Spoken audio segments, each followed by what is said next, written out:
Hai wapenzi, karibuni kwenye channel yangu mpya ya YouTube. Naomba nisaidie kusubscribe, kucomment pamoja na kushare, ama unaweza ukaniambia kitu gani umejifunza kupitia video hii. So leo tutajifunza namna nzuri ya kusuka cornrows iliyonyooka.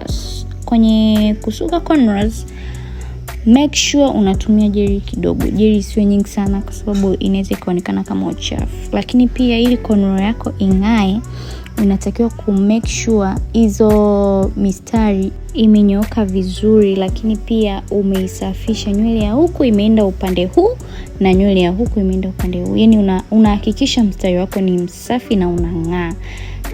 Naendelea kukumbusha kwamba tumia jeli kidogo, usiweke jeli nyingi sana. Kuweka jeli nyingi sio kusuka vizuri. Kwa hivyo utahakikisha mstari wako umenyooka vizuri kama ambavyo nafanya hapo. Endelea kujifunza taratibu kupitia video hii, na imani kuna kitu utapata.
Najua unaweza ukawa unajiuliza ni kwa nini hatujaweka rasta hapo mwanzoni, kwa sababu huyu mteja wetu ukiangalia vizuri nywele zake ni nyingi.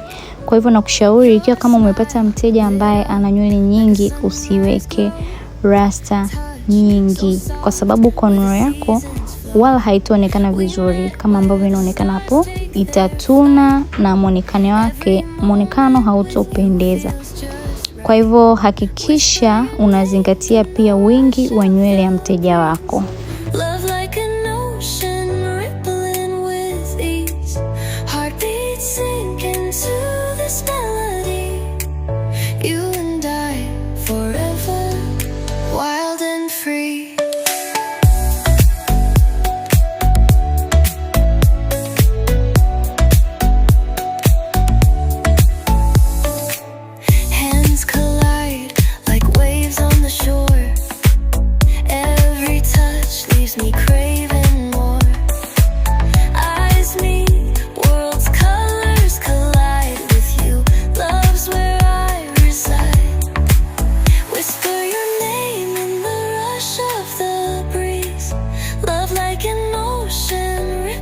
Kwa kuzingatia wingi wa nywele ya mteja wako, karibu na mwishoni unaweza kuanza kuongeza rasta kidogo kidogo. Naomba nikukumbushe kuwa hizi cornrows hazihitaji wewe ujaze rasta nyingi, hapana, bali unatakiwa kuongeza rasta kidogo kidogo na una balance kwa chini ili iweze kukaa vizuri.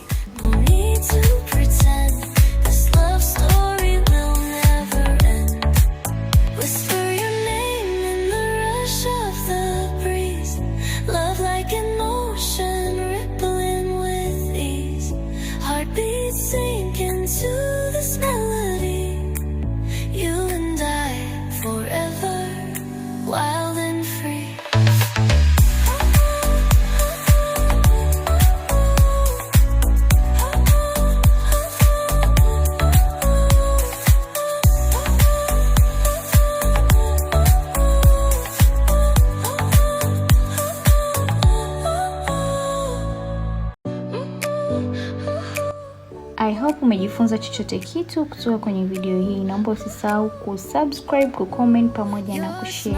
Bye. Like a sunrise glow, touch so soft, where the seasons flow.